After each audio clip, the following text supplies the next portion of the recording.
Selamat pagi anak-anak. Sukihotu Namo Buddhaya. Salam sehat sejahtera untuk kita semuanya. Kita ketemu lagi di daring pembelajaran pendidikan agama Buddha. Nah, sebelum kita memulai pelajaran kita akan melakukan puja terlebih dulu kepada tiga mustika agung Buddha, Dharma, dan Sangha. Mari dengan bersikap anjali. Terpujilah Buddha, terpujilah Dharma, terpujilah Sangha. Arahang Sama Sambuddho Bhagava Buddhang Bhagawantang Abhiwademi Swakato Bhagavata Dhammo Dhammam Namasami Supatipano Bhagavato Sawaka Sangho Sangham Namami. Tiada perlindungan lain bagiku, Buddhalah pelindungku yang mulia. Tiada perlindungan lain bagiku, Dharmalah pelindungku yang mulia. Tiada perlindungan lain bagiku, Sanghalah pelindungku yang mulia. Berkat kebenaran pernyataan ini, semoga kita semua berkembang di dalam ajaran Buddha. Kita memulai pembelajaran kita, anak-anak. Pada materi yang lalu, kita telah membahas tentang aspek-aspek sila. Kita akan melanjutkan lagi masih tentang sila. Pada materi yang sekarang, kita akan membahas tentang klasifikasi sila dengan subtema jenis-jenis sumber sila dan sila berdasarkan jumlahnya. Kalian bisa melihat pada buku paket di halaman 64 sampai 74. Nah, tujuan dari pembelajaran kita, saya berharap bahwa dengan pembelajaran ini kalian dapat mengintegrasikan sila dalam kehidupan sehari-hari.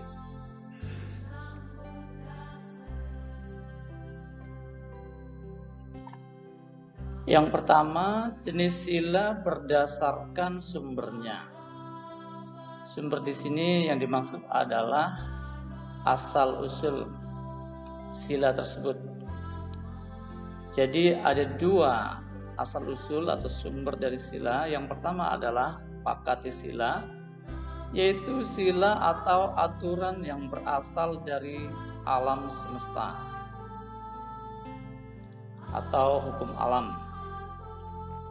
Kemudian yang kedua adalah Panati sila, yaitu sila atau aturan yang didasarkan pada kesepakatan. Ini tentu adalah kesepakatan kita, misalnya sebagai manusia. Manusia membuat kesepakatan-kesepakatan, membuat aturan-aturan, dan itu merupakan Panati sila.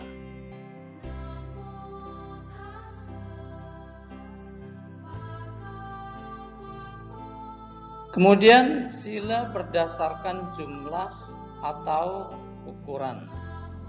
Ukuran yang dimaksud berarti ada yang besar, ada yang sedang, ada yang kecil. Atau kalau dihitung secara jumlah berarti ada yang sedikit, ada yang menengah, ada yang banyak. Nah, kategori di sini Pancasila itu termasuk adalah sila yang ukuran kecil. Sedangkan atas sila, dasar sila itu adalah kategori sila menengah, sedangkan Patimokkha sila itu adalah sila yang besar atau banyak. Kita akan melihat satu persatu kategori sila. Yang pertama tadi adalah Pancasila. Tentu kita sudah pernah mendengar, mungkin juga mempelajari Pancasila itu adalah untuk menghindari 5 perbuatan jahat. Ini merupakan sila yang dasar bagi kita, bukan hanya sebagai umat Buddha, tetapi juga sebagai manusia. Apakah dia beragama Buddha ataupun yang tidak beragama Buddha, mempunyai norma untuk menghindari 5 kejahatan dimanapun dia berada. Kalau dia melanggar aturan-aturan itu, dia akan berhubungan nanti dengan yang berwajib atau secara alami dia akan mengalami penderitaan. Yang selanjutnya yaitu Atasila. Nah, 8 aturan atau latihan untuk menghindari 8 kategori perbuatan. 8 perbuatan yang dihindari di dalam Atasila ini, kita lihat tidak selalu merupakan suatu perbuatan yang secara umum disebut sebagai perbuatan jahat. Ada beberapa perbuatan yang dihindari sebagai suatu latihan, walaupun dia bukan merupakan perbuatan jahat tetapi dihindari. Nah, kita lihat 8 aturan tersebut, yaitu membunuh, mencuri, hubungan seks, ucapan tidak benar, mabuk. Kemudian yang keenam adalah makan di luar waktu yang ditentukan.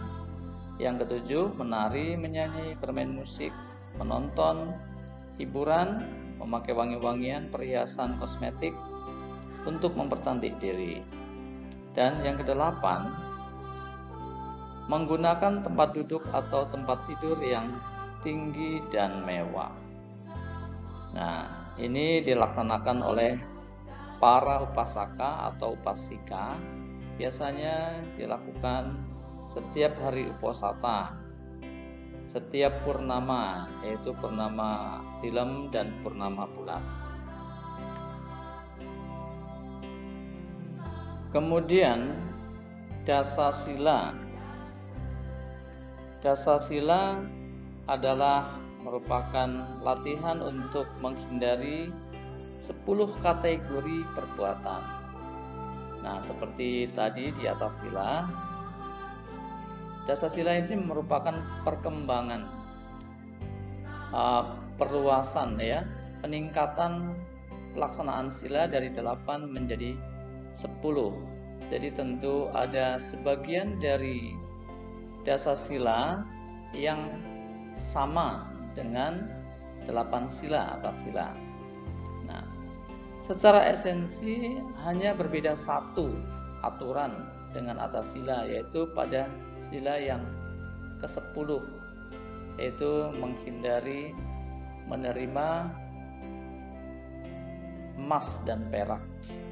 Nah, secara esensi, tetapi secara jumlah itu berbeda antara 8 dan 10.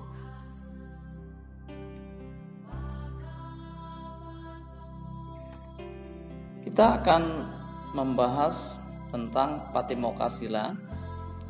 Patimokkha sila ini adalah sila yang dilaksanakan oleh para bhikkhu bhikkhuni atau biksu biksuni. Nah, secara jumlah dari masing-masing komunitas berbeda-beda. Antara bhikkhu dengan bhikkhuni berbeda jumlah aturannya. Antara biksu dan biksuni juga berbeda aturannya. Di sini untuk bhikkhu ini adalah komunitas dari golongan atau mazhab Theravada.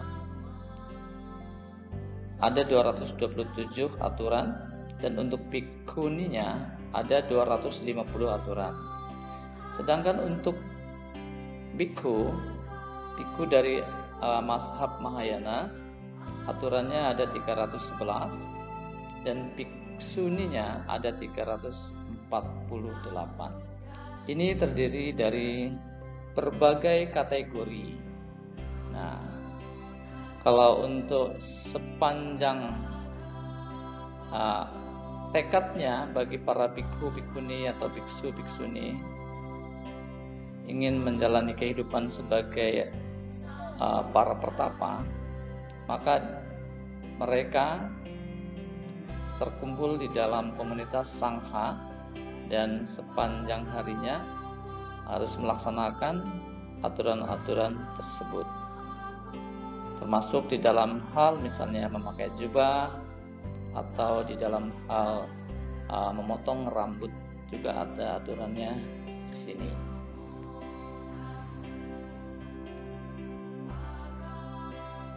Nah, setelah kita mencoba menganalisis berbagai aturan tadi dari yang kecil sampai yang besar atau yang banyak, kita bisa simpulkan bahwa manusia sebagai bagian dari alam harus tunduk pada hukum alam, yaitu sebagai Pakati-sila yang berlaku dan juga kesepakatan-kesepakatan yang telah ditentukan, Panati-sila. Semua aturan yang berlaku dalam tatanan hidup manusia, baik sebagai Pakati-sila ataupun Panati-sila, adalah untuk kebahagiaan dan kesejahteraan manusia. Kalau manusia mengikuti aturan-aturan, tunduk pada aturan-aturan yang berlaku, baik secara alami ataupun yang merupakan kesepakatan bersama, maka akan membawa pada kebahagiaan dan kesejahteraan manusia itu sendiri. Sila dibutuhkan untuk mendukung pelaksanaan dharma. Karena tanpa dharma manusia akan menderita. Semakin banyak aturan yang dapat dilaksanakan, maka akan semakin baik pelaksanaan dharma, dan kebahagiaan yang diraihnya semakin tinggi. Jadi kalau kita mau melaksanakan dharma, cara kita memulai untuk melaksanakan dharma yaitu dengan mentaati aturan-aturan. Lihat aturan yang ada, apa saja yang sudah diatur, kemudian kita laksanakan. Dengan melaksanakan sila, berarti kita telah melaksanakan dharma. Nah, dengan melaksanakan dharma ini, maka akan semakin berkembang pula kebajikan-kebajikan kita. Nah, dengan demikian maka karena dharma itu merupakan rakit menuju kepada kebahagiaan, semakin baik kita melaksanakan sila, maka akan semakin tinggi pencapaian kebahagiaan kita.